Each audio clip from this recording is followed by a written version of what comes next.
Bonjour et bienvenue, je m'appelle Jean-Jérôme et je fais partie de l'équipe support du produit i2 en France. Dans cette vidéo, on va voir une nouvelle fonction, plutôt un nouveau paramètre dans ibase 903 qui concerne les spécifications d'importation. Donc là, vous voyez, j'ai commencé à créer une spécification d'importation et ici, j'ai cette option « Traiter les identifiants vides comme identiques ». Alors, à quoi correspond cette option? On va voir ça sur un exemple, plutôt sur plusieurs exemples, qui j'espère vont vous permettre de mieux comprendre l'intérêt de cette option, en sachant que par défaut, l'option est cochée. Donc là, je vais fermer, et on va voir déjà donc la base de données. La base de données, c'est une base de données que j'ai créée pour cette vidéo, qui est une base de données très simple, avec juste un type d'identité personne, 4 champs, nom, prénom, date de naissance et taille. Les champs nom, prénom, date de naissance sont discriminants. Le champ taille, qui est un champ nombre, n'est pas discriminant. Et j'ai créé après plusieurs fichiers qu'on va importer au fur et à mesure. Le premier fichier, donc import personne 1, contient juste une personne, Marie Chemise, née le 15 juillet 89, et elle mesure 1,65 m. Donc on va commencer par importer ce fichier en sachant que la base de données est vide pour l'instant. Donc là, je vais un clic droit, nouveau, personne, suivant, je sélectionne le fichier, ok, ouvrir, suivant, là je fais attribuer automatiquement, en sachant que je me suis arrangé pour que le nom de mes champs dans mon fichier corresponde exactement au nom des champs dans ibase, donc nom, prénom, date de naissance et taille.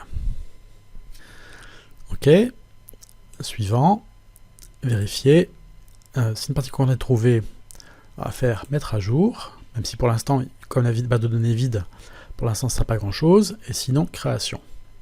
Et par défaut, on va laisser donc traiter les identifiants vides comme identiques. On verra donc un petit peu plus tard dans la vidéo, quand on va importer les autres fichiers, on va voir à quoi ça va correspondre. Là, je clique sur suivant. Là, je peux directement exécuter, c'est pas la peine de vérifier. Exécuter. Oui. Donc là, on fait import personne. Ok. Ok. Voilà. Donc il m'a importé la Marie Chemise avec donc un enregistrement ajouté. On va faire fermer. On va regarder personne enregistrement. Voilà. Marie Chemise. 15 juillet 89, 1,65 m, parfait. Ok, donc là, c'était relativement simple. Le fichier import personne 2, c'est la même chose, sauf que là, vous voyez, j'ai juste modifié sa taille. D'accord, donc là, on va importer. Pour l'instant, l'option, donc traiter les identifiants vides comme différents, comme identiques, pour l'instant, ça ne sert à rien, puisque pour l'instant, tous les champs discriminants, ou les champs identifiants, sont renseignés. Et donc là, on retourne ici dans Général, import personne. Suivant, là on va prendre le fichier numéro 2. Ouvrir. Suivant, suivant, suivant. Non, pardon, là donc j'ai fait mettre à jour. Mettre à jour, ça fait que la valeur donc 1,65 m qui est présente va être écrasée par la nouvelle valeur 1,66 m. Si je choisissais ne pas mettre à jour, donc la valeur 1,65 m resterait et ne serait pas remplacée par 1,66 m. Donc là, c'est à vous de choisir. Est-ce que vous voulez que les valeurs qui sont dans les champs, dans les fichiers, écrasent, dans le cas où elles sont différentes, écrasent les valeurs existantes dans la base de données. Là, je veux effectivement que ce soit ça qui soit fait. Donc là, pour l'instant, toujours là, ça sert à rien. Enfin, pour l'instant, c'est pas utile, mais vous allez comprendre. Enfin, en fait, je préfère vous montrer d'abord des exemples d'importation simples, pour après expliquer à quoi sert cette fonction. Suivant, exécuter, oui, voilà, donc là on a une mise à jour, donc la mise à jour c'est, donc on avait les mêmes valeurs pour le champ discriminant, donc le nom, prénom, date de naissance, il y avait une valeur différente pour un des champs qui n'était pas un des champs discriminants, c'est passé de 2,65 m à 1,66 m, donc il y a une mise à jour qui a été faite. Ok, fermé, là si on fait actualiser, on a bien 1,66 m. Ok, donc jusque là c'est relativement simple. On va passer au fichier numéro 3. Le fichier numéro 3, vous voyez que là, on a toujours Marie Chemise, mais la date de naissance est vide. Et la taille, 1,65 m. Là, qu'est-ce qui va se passer? La ibase va regarder, est-ce que dans ma base de données, j'ai donc Marie Chemise, sans date de naissance. Mais là non, puisque j'ai bien une Marie Chemise, mais par contre j'ai une date de naissance. Donc quand je vais importer le fichier, il va me créer un nouvel enregistrement avec Marie Chemise, une date de naissance vide, et puis 1m65. Donc on va voir si c'est bien ça. Là, je reprends import personne. Personne, suivant, pardon, précédent. Donc là, on prend le fichier numéro 3. OK. Suivant. Donc là, j'ai bien la date de naissance vide dans mon fichier numéro 3, qui est ici. Suivant. Donc là, c'est une partie qu'on va trouver et mettre à jour. Sauf que là, en fait, donc on va pas trouver de partie concordante puisqu'il y a un des champs discriminants. Donc là, donc à présent, c'est le champ de date de naissance qui est différent. Donc là, ce qu'il va faire, c'est qu'il va créer ce nouvel enregistrement. Suivant. Et on peut faire exécuter directement. Oui. Donc là, il a bien ajouté un enregistrement. Fermé. Là, si je fais actualiser, voilà. J'ai donc cette Marie Chemise avec 100 date de naissance et la taille 1m65 qui est ici. Donc on va voir le fichier suivant. Le suivant, c'est le fichier numéro 4. Là, je retrouve Marie Chemise, toujours sans date de naissance et avec ma taille 1m67. Là, et c'est ici où on va voir l'intérêt de cette option, de cette nouvelle option qui est apparue donc dans IBase 903. Donc là, je vais faire import personne. Suivant. Donc là, je vais prendre mon fichier numéro 4. Ouvrir. Voilà. Suivant. Suivant. Voilà. Et donc c'est là en fait où ça va être intéressant. Parce que ici, par défaut, vous voyez que on traite les identifiants vides comme étant identiques.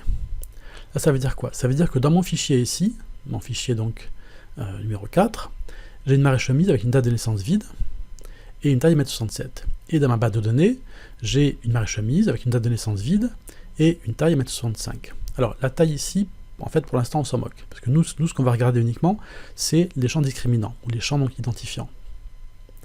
Et sur le champ identifiant, j'ai donc 3 valeurs comme identiques, chemise, donc sur le nom, le prénom, et la date de naissance. Sauf que la date de naissance est vide. Dans le cas où on a vous avez vu que dans le cas où on avait une date de naissance renseignée, en fait, il va faire le match sur l'enregistrement et il va dire, ben voilà, j'ai déjà une Marie Chemise qui est née le 15 juillet 89, c'est la même. Par contre, lorsqu'on n'a pas une information sur la date de naissance, là, on est moins sûr que ce soit la même personne. Par défaut, IBase, et donc là, en fait, le par défaut, c'est ça ici, par défaut, on va considérer que si on n'a pas de valeur pour un des champs discriminants, donc là, par exemple, pour la date de naissance, en fait, on va considérer que ces deux valeurs, que ces deux enregistrements sont identiques.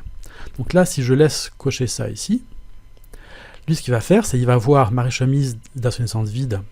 D'accord, ben en fait, il va dire que cet enregistrement-là, ici, là, de mon fichier, et celui-là, ici, sont les mêmes.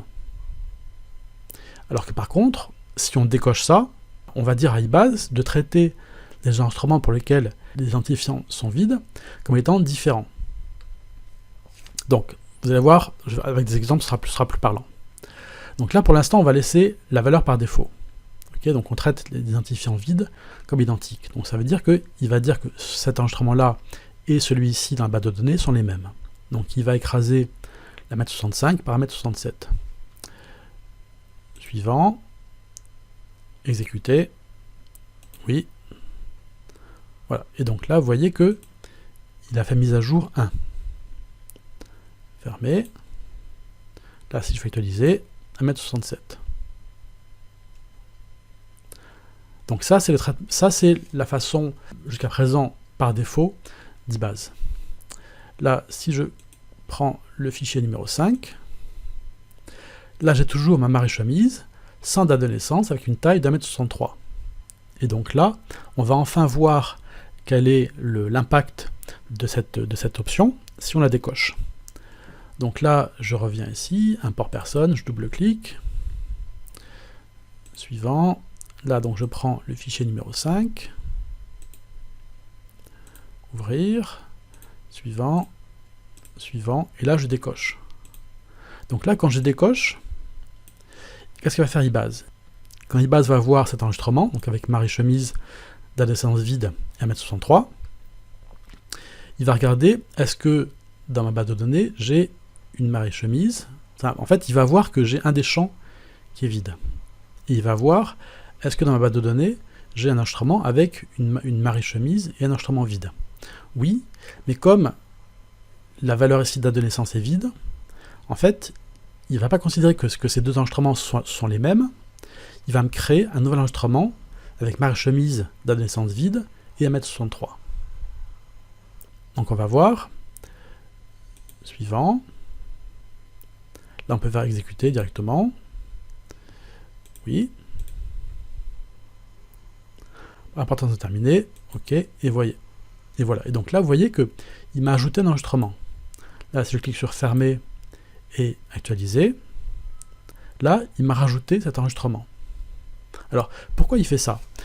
Si vous voulez, l'idée, c'est que autant quand on a pour une personne le nom, le prénom, la date de naissance, éventuellement le sexe, si ces 4 champs ou 3 champs avec le nom, prénom, date de naissance sont des champs discriminants, on considère que la probabilité est quasiment de 100% pour que deux Marie Chemise nées le 15-07-89 soient une seule et même personne.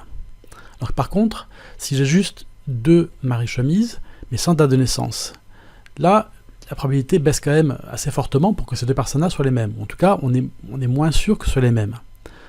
Alors que si donc si par défaut, on considère que deux Marie Chemise qui n'ont pas de naissance doivent être fusionnées, ce qui est donc l'option par défaut qui est faite par eBase. Le risque, c'est que ces deux Marie Chemise qui n'ont pas de date de naissance, parce que l'enquêteur n'a pas trouvé de date de naissance, il y a quand même un risque qu'on fusionne deux personnes qui ne soient pas les mêmes personnes. Alors que si donc on décoche cette option, à ce moment-là, donc, quand on a deux Marie Chemise sans date de naissance, ça va créer 2 enregistrements, un pour chaque Marie Chemise sans date de naissance. Donc là, évidemment, j'ai pris un exemple de date de naissance, mais je pourrais très bien avoir juste le nom Chemise et puis une date de naissance, mais sans prénom. Si on avait donc 2 enregistrements avec Chemise, né le 1er janvier 89, et sans prénom, est-ce qu'on veut regrouper ces 2 personnes, donc juste avec le nom Chemise et puis une date de naissance, est-ce qu'on veut regrouper ou pas ces 2 personnes dans un seul enregistrement eBase, ou est-ce qu'on veut, à tout hasard, pouvoir séparer et avoir 2 enregistrements différents, 2 ou plusieurs, parce que si on réimportait une 3e fois cet enregistrement, donc import personne 5, il va créer, d'ailleurs on peut le faire là, si ici je retourne sur import personne, suivant, donc on a toujours import personne 5, suivant, suivant, donc là c'est toujours décoché, là on a toujours, c'est une partie qu'on a trouvé, mettre à jour, sinon création. Mais si, comme on a dit de ne pas traiter les identifiants vides comme étant identiques, il va me rajouter un 3e enregistrement. Donc là, si je clique plutôt un 4e enregistrement, voilà, 3e avec le 3e étant un 3e enregistrement avec chemise Marie et la date de naissance vide. Suivant, on peut faire exécuter.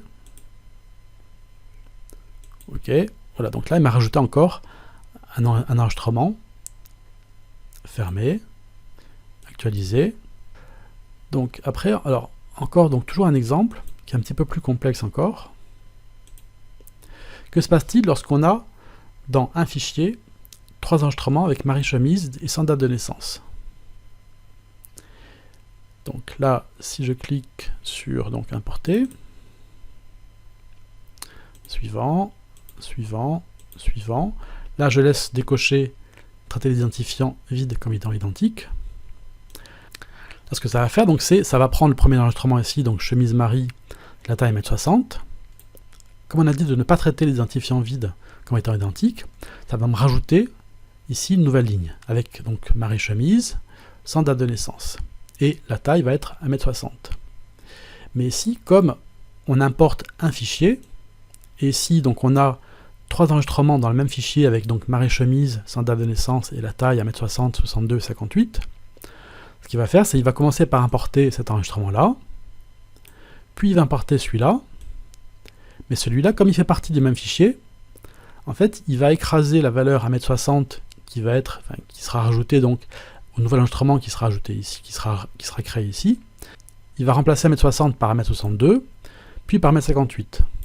Donc en fait, dans le cas où vous importez un fichier qui contient plusieurs lignes identiques avec donc des champs identifiants identiques, même avec éventuellement des champs, donc des valeurs vides. Si pour ce fichier vous avez des autres champs donc non discriminants qui sont différents, il va prendre à chaque fois la dernière valeur. Donc là on va vérifier, suivant, précédent, on va vérifier, excusez-moi, précédent, là c'est pas 5, c'est le numéro 6. Ne vous inquiétez pas, c'est fini, hein. Il n'y en a pas d'autre après. Suivant, donc mettre à jour. Donc, mettre à jour, en fait, ce qu'il va faire, c'est il va écraser celui-là par celui-là, puis celui-là par celui-là. Si je mettais ne pas mettre à jour, il garderait uniquement 1m60, le premier. Donc là, on va faire suivant, exécuter, oui, voilà. Ok, donc il a ajouté un enregistrement qui correspond donc à celui-là, puis il a mis à jour 2 fois, une première fois et une deuxième fois. Si je clique sur fermer, actualiser, voilà, on a bien 1m58. Donc, j'espère que cette vidéo, qui est un petit peu longue, je suis désolé, vous permettra de mieux comprendre à quoi sert cette fonction, donc, ou cette option, plutôt, pas cette fonction, cette option dans les spécifications d'importation. Et alors, c'est un cas vraiment assez particulier, mais c'est à vous, en fait, de décider, est-ce que, lorsque vous avez donc un enregistrement pour lequel il y a un des champs discriminants qui est vide, est-ce que si vous importez un nouvel enregistrement avec ce même champ discriminant qui est vide, est-ce que vous voulez créer ou pas un nouvel enregistrement dans eBase? Il n'y a pas de bonne réponse ou de mauvaise réponse, c'est à vous de savoir qu'est-ce qui pour vous est le plus logique. J'espère que cette vidéo était claire. Si vous avez des questions, n'hésitez pas à m'envoyer un mail. Merci beaucoup, bonne journée, au revoir.